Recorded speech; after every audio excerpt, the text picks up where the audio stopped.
Welcome to the Thunder Buddies podcast, where Gale can't hold his composure and I can. We're don't ruin it, Gale. Episode 6. We're gonna give you some good stuff today. You're gonna have a great time. Number one, we're gonna shout out Klaudia, who fixed our audio issues, because Gale, he's been streaming, but he doesn't know what a noise gate is. And you're gonna have a better product and a funny one too. We're gonna talk about the new KV-8 hitting the game, new event dropping. We talk about the snail released an actual statement about the anti-cheat? No way. Yup. And more. But you have to listen to the whole thing, because why would I tell you all the things we're going to talk about? Why would you listen to it? Good to see you. How you doing, Gil? I'm good. Sorry. Yeah? Any motorcycles outside today? Not yet. You bring it up now. Now they're going to show up. It's about this time. Sorry. Oh, man. I don't know if you guys have noticed, but I like to cut Rev off during every one of his little intros, and I tried so hard to hold my composure, and he looked right at the camera in a way of like, I dare you to laugh. I just couldn't hold it. Okay. Yeah. For all you audio-only listeners, the video really adds an element to the podcast. But last week when we had episode 5, we talked about a lot of Reddit rumors, and look, I'm very proud of how we handle it, because Gale said it the best. We're talking about anytime somebody leaves a company, especially if you've been there a long time, you can get disgruntled. Now, that doesn't mean stuff that person can say would be necessarily wrong. It's always good to take it with a grain of salt. At the same time, one thing that both Gale and I do like is transparency. And Gaijin shared a little bit of transparency. They had this big, long post. We're not going to make y'all go through all the dry details. Just be honest. You're listening to this podcast. Who wants to read a 4,000-word document about anti-cheats? You don't, I don't, but we did because we love you. The shortness of it, though, is talking about their Viking anti-cheat and how they've gone through other ones like the easy anti-cheat, which a lot of you, if you've ever been on Steam, are very familiar with that one, right? So all these are different tools they've used. They've changed what they were doing back in 2023, and they even came out as far as to say and give the fact that they've had 300 average banned users a month. And we could debate, is that a high number or is it a low number? I mean, a game with 150,000 people on any given time seems low, but at the same time, I appreciate them sharing things of how since 2024 January, there's been almost 10,000 bans. So, nice to see that. It still did not directly discuss some of the things that were brought up about the anti-cheat. So if you are looking for that, you're not going to find the article. I'm going to go ahead and give you a spoiler. Yeah, no company would come out and really do that. The law teams in these departments are freaking out. You're going to say what? Yeah.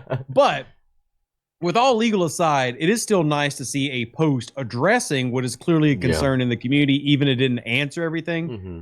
But there's your catch-up work. What do you think? So if you guys weren't here last week, the allegations was that the anti-cheat were illegally acquiring your files or your personal data or something. So that is kind of the rundown. And yeah, the whole anti-cheat thing, I'm gonna be honest, I saw it come out. I laughed about it a little bit internally because we just talked about that on the podcast, and it's a big thing on Reddit. So it was quite clearly them facing allegations without ever bringing up the allegations. It was very we run a multi-million-dollar business.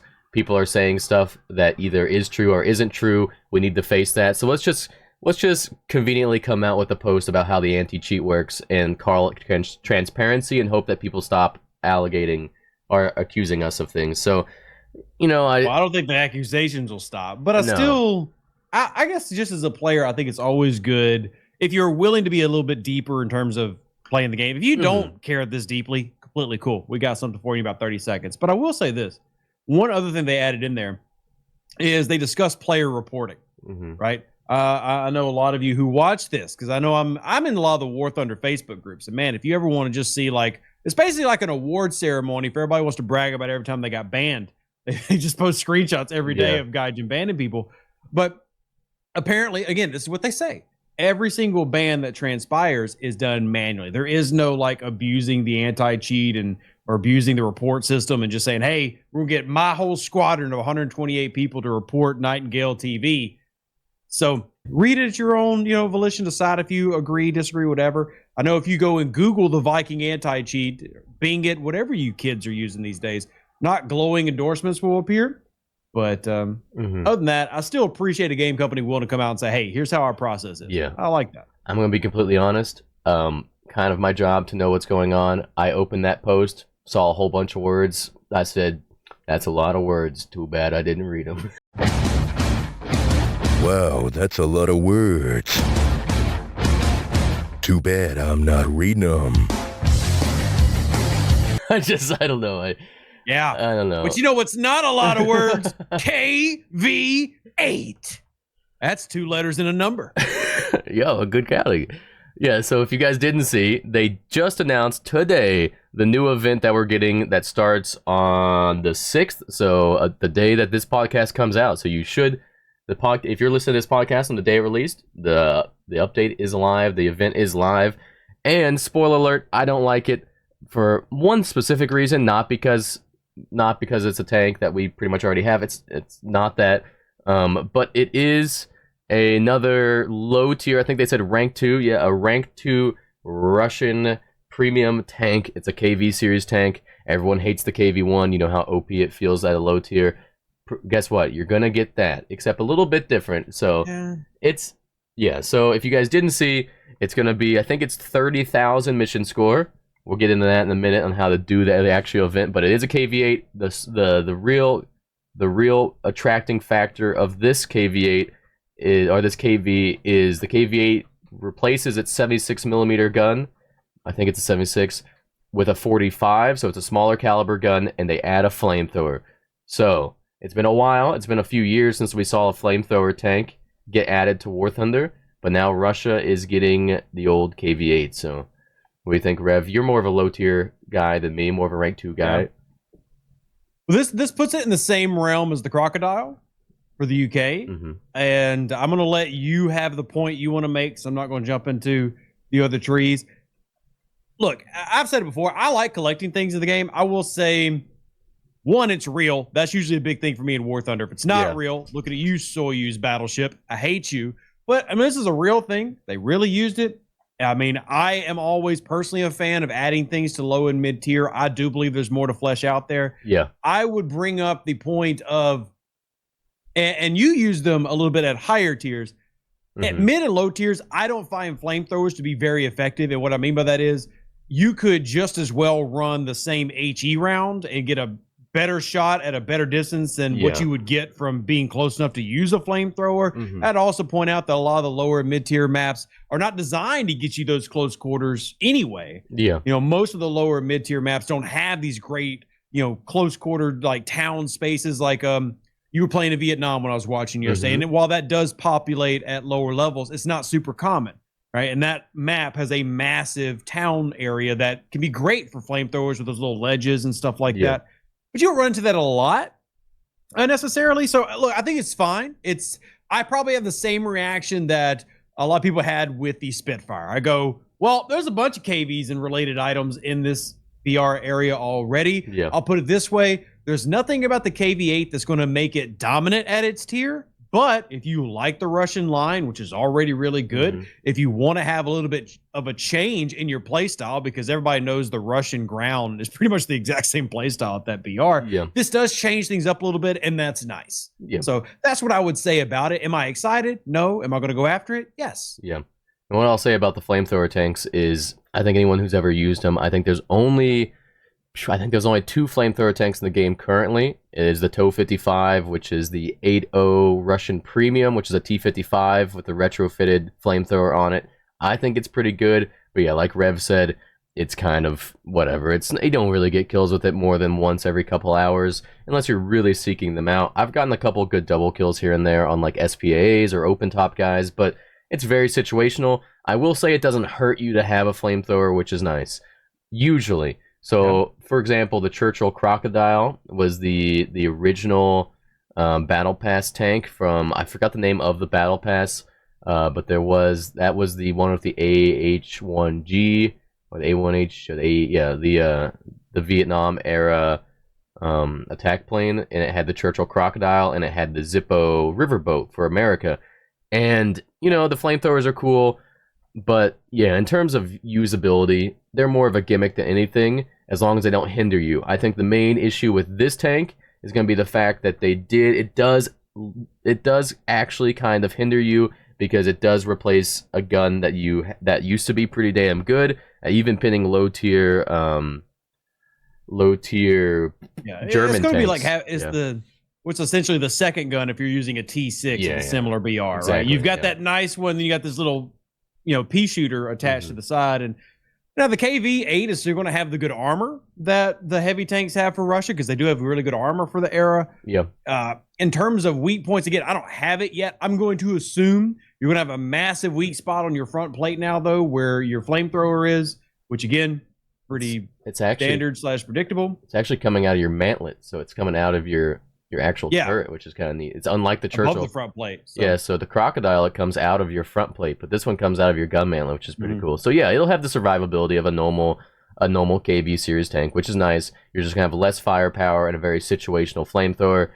Some people like to use the flamethrowers for like visual concealment, because it really kicks up a lot of fire, but that also depends on what quality you play. If people have their particle density turned down, if they're playing ultra low, then it might not even work. And as we saw yesterday on my stream, usually the first time you use a flamethrower, it's gonna damn near crash your game. But once it does that, then you're fine. But yeah, it got me killed yesterday. It's funny. Yeah, I made a clip on his channel where his FPS was between 120 and 150 in the match. Pretty solid. Good job. You paid for that big boy RAM. But as soon as you tried to access those assets, you dropped down to 18 FPS for that brief second. And funny enough, he died. Yeah. So I But to your point, it typically only happens like the first time you try to use it as you booted up the game. But I run into that. Yeah. Where it's very annoying. So yeah, if you get this tank, the main issue.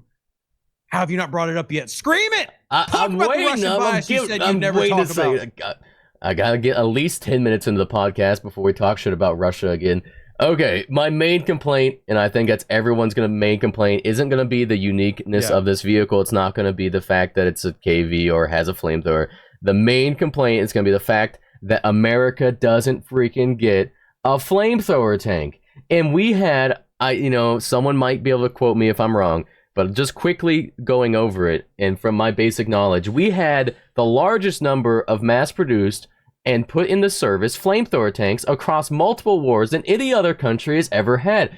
Every single country in World War II had some sort of flamethrower tank. Why is Russia getting their second flamethrower tank when some countries that use them way more don't have a single one? And before I get into what America had, because people are going to say, well, I'm American, I'm biased. Let's talk about other countries.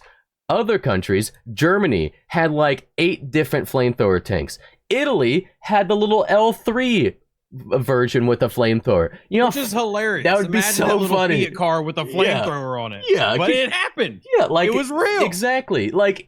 People love the L3. It's everyone's goofy favorite stupid little tank. That's a hideous Italian little thing. How many TikTok scrolls and Instagram reels have you seen of just that thing being goofy, driving up like a Tiger 2? Exactly. Being silly. Yeah. The flamethrower would actually make that more fun. Yeah. If I'm being honest. Come on. Everyone's used a KV series tank. That's fine. No one loves the KV like they love the L3. Put the flame version of the L3 in. People are gonna love that. Put it at a low. I don't know if that version replaced the main gun with the flamethrower. Even if it did, put it at reserve. So many people are going to be driving around just launching flames at each other like it's the medieval times. It's going to be fantastic. That's one example. Japan. Speaking of low tier. Sorry, go ahead. Well, so you got the M3. Yeah, the M3 Stewart. It's a low tier US. Yeah. So and that was in the mantlet as well. I mean, there's options. There's so many options. Japan had a Ha-Go version with the flamethrower. Like I said, Germany had loads of flamethrower tanks. Britain had flamethrower tanks. Russia did have the KVs. They also had T-34s and the TOW-55, which is in game. And they had T-26 version too, which is a little bitty T-26. They had a flamethrower as well. The Canadians had a version of the Canadian Ram that had a flamethrower on it. And then that's just talking about World War II.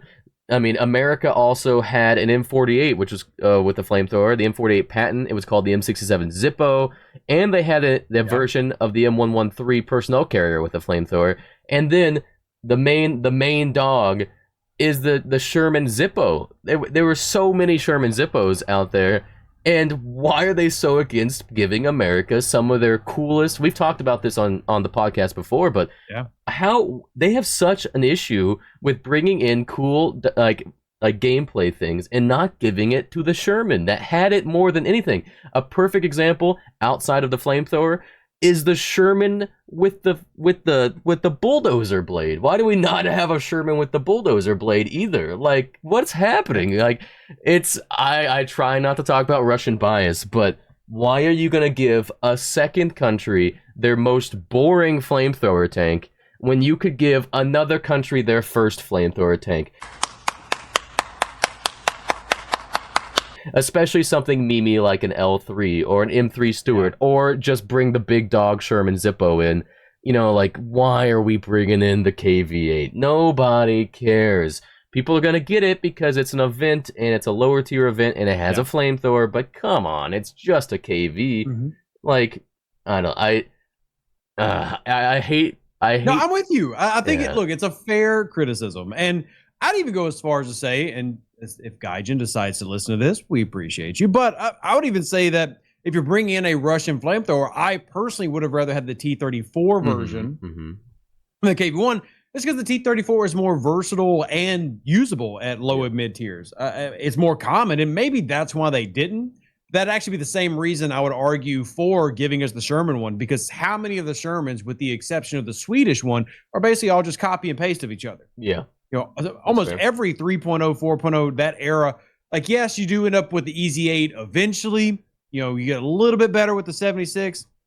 And then down the road, you'll get Pershings. But there's a lot in that range. In the very beginning, Gale played this game long enough to remember when Shermans were basically it. That was all that you had. Now y'all have got more variety. Please enjoy it if you're a new player. But when Ground first came out, basically the US tree was, hey, you want to be rank 2 through rank 4? Guess what you're in? A Sherman. It's like 5,000 different copies of it. So I would love to see them just, hey, you're going to do something like this. Awesome. But it's almost sound too simplistic. Like, ask somebody. Like, I'm telling you, there are other options beside the KV-1 that would have gotten voted as top choice. I don't know. I'm going to be honest. Every now and then when these events come out, and it's like, you know, we're not the only people in the world. It's not like Wikipedia is banned, you know, at the Gaijin office.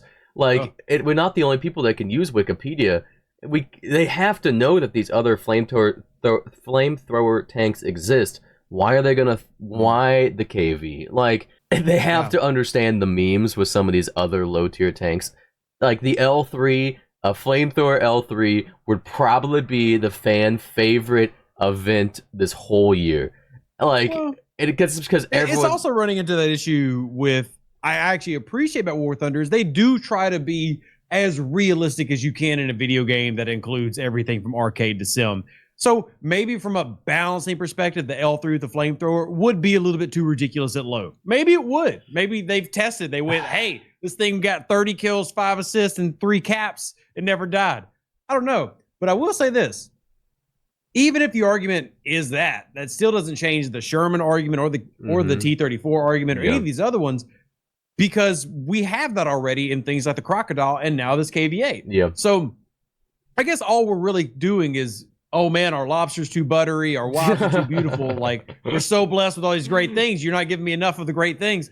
But I mean, truthfully, I do think that there could have been better choices. And I've always seen these events in War Thunder as they are specifically designed to pull golden eagles out of the community. For sure. Right? Yeah. Which is fine, but you know, as we've talked about before, how many people are doing all 8 milestones through grinding alone? Even if you just pick up 1 or 2, that's bringing 1,000 to 2,000 golden eagles out of the general populace, which helps keep the price points of other items where they are. Right? Why does that Harrier cost 8,000 golden eagles? Because they have events that take out your golden eagles, meaning you're not sitting there with 100,000 unless you're just really, really rich with a lot of time on your hands. And that's fair. So all that said, if you're making those type of events, you would probably want the more exciting items that makes me want to spend my golden eagles. Exactly. You know? And I'm not saying don't do the events. I'm just saying give me a better item in the event. And if you saw the KV-8, you know, dev blog come out today,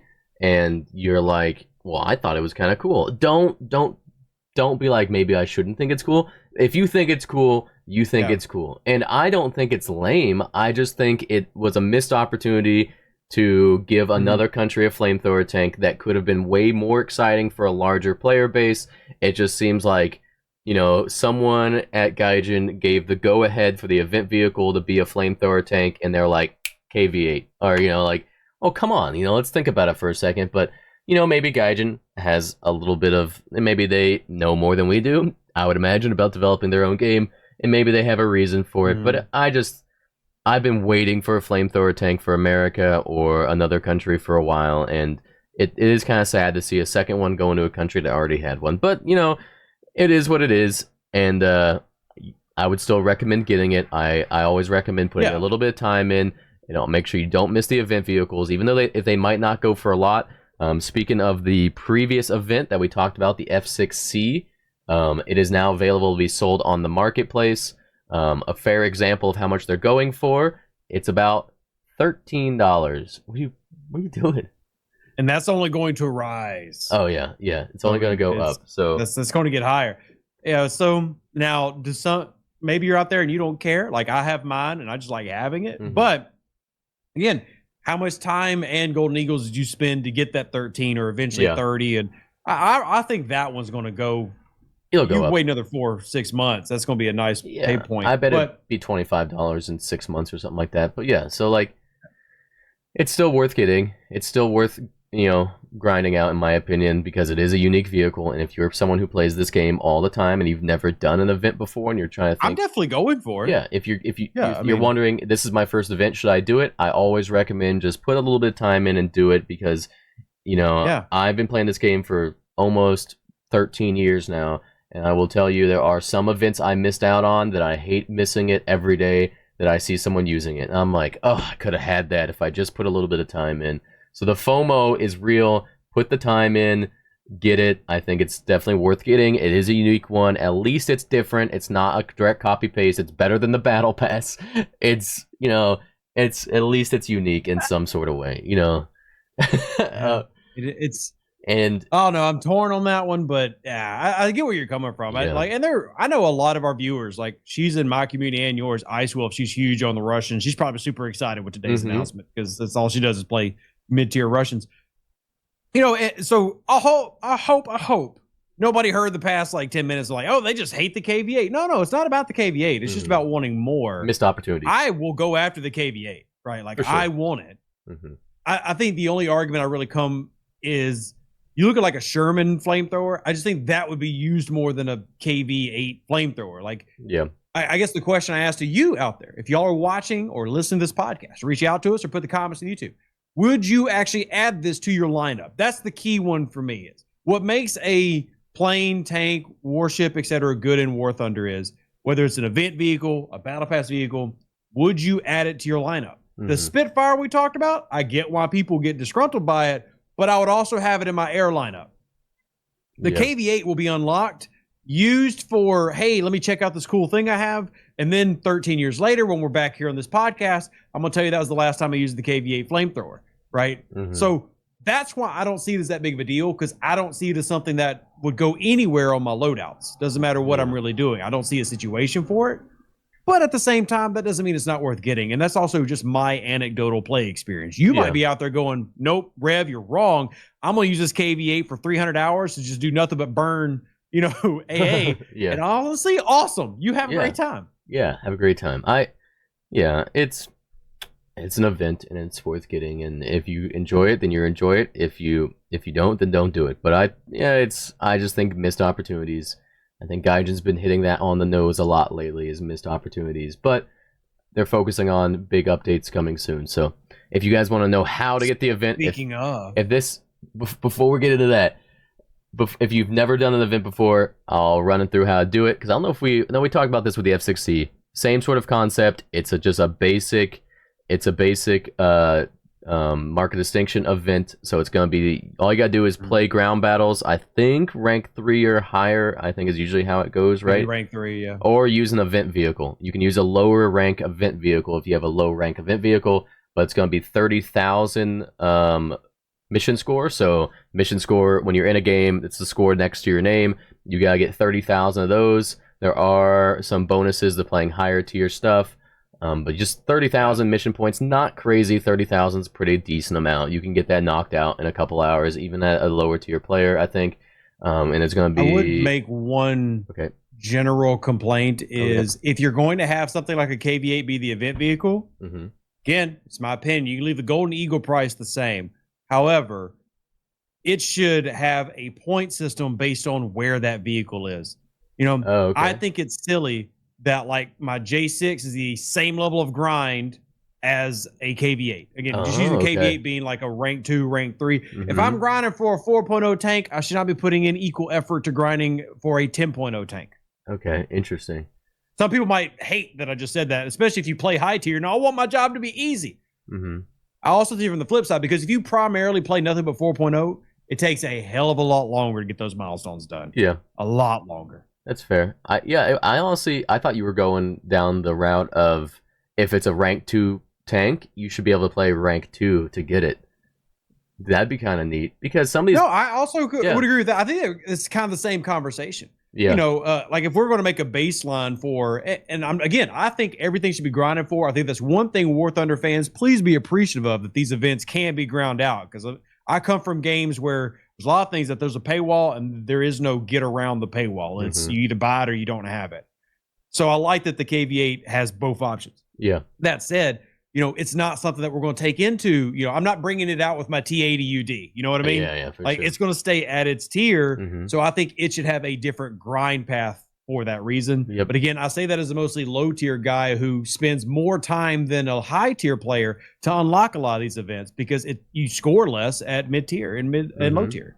And there also are going to be 2 decals that you can get with this event, and a decoration that you can get with this event too. So those are spread out over the 6 stages. So it'll be 2 days for every stage, spread across smoke canister 6 days. And what was the other one? It's a Fog 2 smoke canister, and then there's 2 decals. One that says 445, which I think is, I don't even know, probably whatever. Like, I mean, what battalion it was battalion. Oh, it's the tank number. It was the tank number 445. Yeah. So you can get the 445 decal, and then Cyrillic text that means nothing to half the player base. So those are your 2 decals that you can get. Those are spread out across the 6 stages. Each stage is 2 days. You'll need to get 30,000 mission score each stage. And the first stage is just a trophy with a random reward. And then stage 2 is one of the decals. Stage 3 is a random reward. Stage 4 is the other decal. And then stage 5 is the smoke canister decoration. And then 6 is the tank. And there is also an upgrade coupon. You'll have to get 500,000 mission score over those 12 days. Good luck. If you want to sell it on the marketplace, that'll be the only way that you can sell it. So I think that pretty much covers everything. And if you want to track your progress, it'll be in the hangar at the top right. You'll just click the Legend of Victory KV-8 thing, and it'll take you to everything you need to know. So if that's your first event, hopefully we covered how to do it. And if it's worth doing to you, I say go for it. I just think it could have been cooler. That's my final little note for it. So could have been cooler, like a polar bear. Okay, and then you ready? Yeah. Final segment. Well, fatality. You want to talk about the sales too? The sales also went live. Yeah, well, I mean, the sales did. We were. I guess in my brain we were hitting that after we talk about infantry. Spoiler, guys and gals. Infantry update. But yeah. So look, it's May. We might as well say this. Neither of us are pushing you to buy packs. Nope. But May is one of the best months to do that. Yep. Now, I want to say this ahead of time. Both of us have got discount links. You want to save you a little bit of money? Good. We can help. Also, we both got cool decals. His actually just dropped. It's actually here. It's been about 2 years of me knowing this guy. He's finally got a decal in game. So that's what you get if you make a purchase. Use on our code. You get the decal and you save 3%. So if it's not on sale, yeah, that's kind of the issue. And yeah, so on sale is happening May 7th through the 14th. The Gaijin store sales go hot, go online. Yeah. So at the moment, since the last time our last podcast came out, April 30th is when the sales started. It was a 30% discount across all nations for like purchasing modifications, purchasing vehicles, purchasing backups, all that stuff. That is still going until May 7th. So you have until the day after this podcast comes out. If you haven't bought all the stuff, all your modifications, all your talismans, backups, vehicles that you want to buy, make sure you get that bought, because if you're listening to this in the first 24 hours it came out, you don't have long. So make sure you spend what you need to spend in game. However, on May 7th, whenever that sale ends, is when the pack sales go in. So we don't know which packs are going to be on sale yet. Don't expect any new packs that came out in the last 2 to 3 updates, but the pack sales will go live. So it's usually about a half off. I think it's about I think it's about a 50% sale on those pack vehicles. So if there's a pack vehicle that you've been really eyeing and you're like, oh, it's not on the sale, no, it is coming. They always run them in different waves. So yes, the pack sale goes live the day after this podcast comes out. So keep an eye on that. Pick up a pack if you want. And if you use your favorite creator, doesn't have to be me or Rev, but if you use, make sure you find someone's creator code. Yes, it does. Hold on, he lies. It has to be me or Gale. No, there is no other creator. What do you mean? It's just us. But yeah, it Who's does. back there? If you're gonna spend money during this sale, use somebody's creator code. Ideally me or Rev, whatever you want. It does support them if you want to steal a little bit of money from the snail and give it towards your favorite content creator, even if it doesn't save you 3%, because you won't save 3% if something's on sale, but it does still support the creator. So support your favorite content creator if you're listening to this. If you're going to buy something, spread a little bit of love. Gaijin doesn't need any more of your money. It's fine. You're going to give it more of it anyways, so it's fine. The snail can't decide if they love or hate you. They will today. Jeez. They didn't give us a message after last week, so we're fine. We're safe. So for now, I'm gonna get a secret DM like, "Hey, we really need you to stop Yeah, doing a they podcast with that guy. kick that guy off that podcast." Yeah. Weirdo. He never finished Roger. All right. Whoa. Speaking of infantry, guess what also is incomplete? The infantry closed beta here in War Thunder. Mm-hmm. Not only is the battle droid that Gale said that he would have standing with a t-shirt on by the time we recorded this. I didn't say that. But he did say that. But infantry beta in War Thunder. Now the positives, going by what people are saying, going by the greater group of what everybody's saying who are doing the beta testing. Full transparency, me and Gale did not do this run. Because they do it in the middle of the freaking week. And, that's not always great. However, what we have watched from other content creators and talking to others is, number one, it does seem like they're making more progress on the actual weapon systems in terms of how fluid they work, how non-clunky it feels. If anybody's ever played some really clunky shooters, you know what I'm talking about. I've done some more vehicle work. Yeah, I saw that. But it also is not there yet, and especially when we look at it from the standpoint of stability and lag, and this goes back to what we talked about the first time, which has been over a month, by the way, since we talked about infantry. We said, look, it's making great progress, but it doesn't need to be launched yet. It still needs time. And I think my opinion hasn't changed. Not that that's a negative for those who are curious about infantry. I'm not downing it. I still think it needs more work before it's ready for the greater population to play it, but it has. I think you did see progress from this versus the last closed beta, which is what you're looking for. I think, so this came out of nowhere. It was like they announced it like 12 hours before it launched. It only ran for 2 days last week. I didn't play it.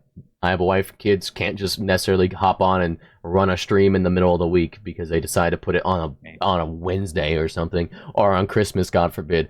Their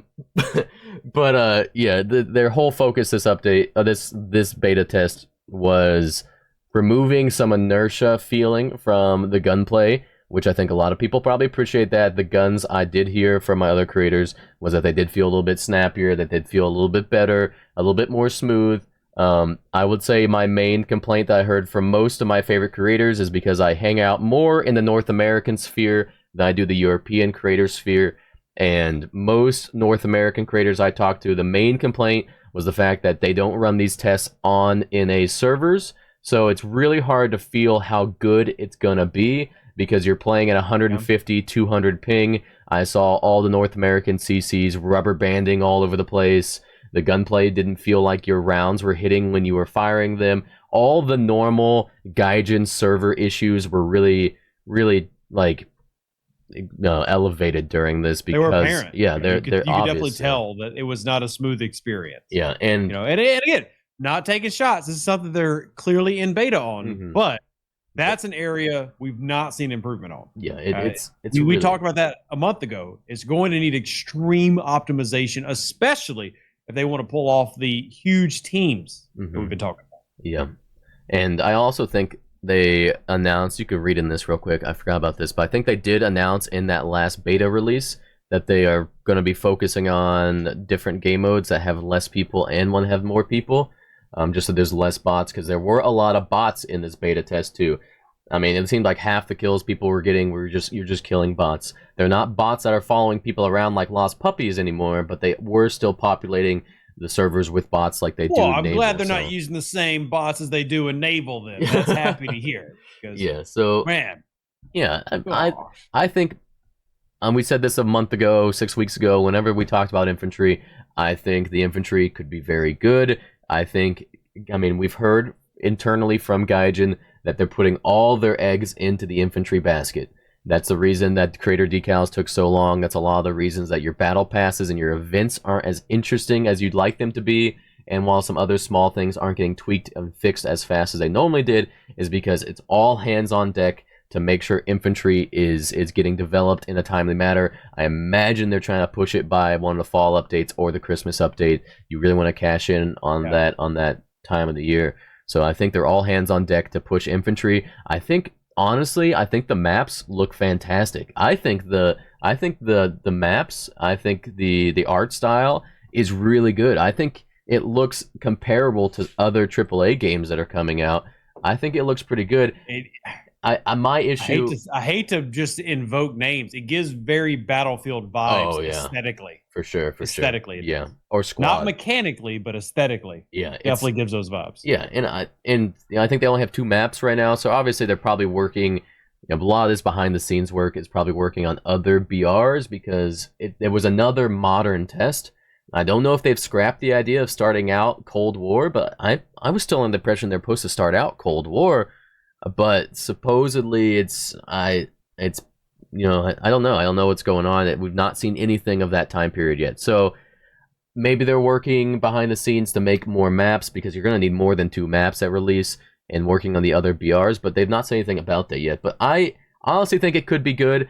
I think if you would have asked me 8 months ago what I thought about infantry, I would have told you it was going to be a massive flop, and that they were doing the same mistakes they made with Enlisted, and it was going to be the same rehashed kind of shitty, gameplay. He did say that on his stream. On my stream. I was there. And yeah, he did say that. So don't ask him what would he have said. He did say it. But now I think they're really, every single time they are making improvements. They've gotten rid of a lot of gripes that people have. It seems like they are listening to the player base, and I think it could be good. We'll have to wait till the next test. We'll see what the next one's going to be. But if Gaijin is listening to this, I don't know how easy it is, but I would imagine half of the people that are playtesting your infantry are North American players, and we would love to feel how good it feels to beat a European player for once. Because it's so hard for us to give feedback on how good it feels when you're running around at 150 ping and it feels like your shoe is getting stuck in like wet asphalt every 3rd step and you're getting rubber banded. And when you fire your gun, it feels like it's not quite firing when you're firing it. It's like it's hard to really know how good it's going to feel when you're playing at that ping. And I think it's about time. This has been a doctrine that Gaijin has done with every event beta test they've ever done. They always run it on just EU servers, and it's really tragic. And I think it's about time they change that and they acknowledge some North American players. But that's just a small gripe. And they did make improvements. It did look good. Hopefully it keeps the game alive. Obviously, this game's not dying. It's one of the 15 most played games in the world. It's not going to just die.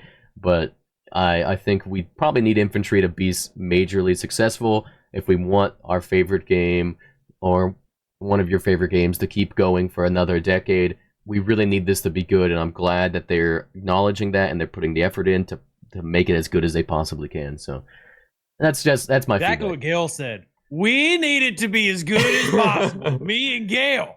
You know how hard it is to restart on a new game? Keep it together, Gaijin. We need you. Also, I am seeing that there was a leak from, I think, the game files. If you're wondering, going back to the vent tank, I just had someone send me this. The stat card has been leaked for the new event. It seems like the KV-8 is going to be 3.7, it looks like, for realistic battles. So I was expecting like 3.3. It'll be about 3.7. So just a little bit of a cliff note. Probably get 3.3 arcade, 3.7 real. Yeah, so there you go. That's my opinion. My opinion on Infantry hasn't really changed, but I'm glad it's not getting worse. Same opinion, but no negatives, I don't think. Just bring down the room, wow, let's. And if you're watching this and you haven't died of depression, we appreciate you. No, for serious though, we do appreciate y'all. Hopefully you enjoy this podcast. We certainly enjoy making it, and yeah, y'all are freaking awesome. That's all we can really say. We have almost at 200 followers, which is pretty cool. If you haven't hit that on the subscribe button on YouTube, do that. And if you're listening to Spotify, we're up to 3 reviews now. Shout out to all you Spotify-maniacs. Yeah. That's awesome. Do you have any people are listening on the audio formats? Do you have that number on the top of your head? But yeah, we appreciate you guys. The last episode did very well. It seems like it's going to surpass the one before it. Every episode seems like it's doing even better than the one before it. So thank you guys so much. We appreciate all the comments too. We have a lot of cool comments from people we might not necessarily hear about on our streams every week. Yeah. So if you guys are just listening to the podcast, we appreciate your comments more than you know. We try to reply to every comment, and we appreciate the feedback. Your feedback gives us stuff to talk about, gives us a different perspective, because there are so many people that play this game, and there are so many people that have a unique perspective, no matter where you started out, what country you started, when you started, how much you've played. Everyone's got a different perspective, and we would love to hear your perspective about anything that we ever talk about. So thank you guys so much for all the comments that you leave, and all the thumbs up, all the watch time. It leave more and leave more. We want more comments. Yeah, Sloth, Merciless Reaper, Snipe, all of you. I'm calling you out. Yeah, I want 5 comments from all of you. You're like the only people who are listening still. Everybody else turned off by now, but y'all, calling you out. Yeah, we appreciate you. Thank you guys so much for episode 6 of the podcast. So we will see you guys next week for another one, maybe for a guest. We might have a surprise guest next week too, so you have that to look forward to. Maybe we'll see if he shows up. Is it the president? Is it the president? The president of what? Gaijin? I'll work on that. Does his translator come with him, or you want Google it on the way, or what do you want? Okay. Well, I guess they'll have to be here next week. Get your Babbel subscription going. Learn Russian. We're getting Gaijin on next week. Okay. We'll see you guys next week. The podcast. Thank you guys for listening once again, and thank you guys. Hope you guys enjoy the event, and we'll see you guys next week.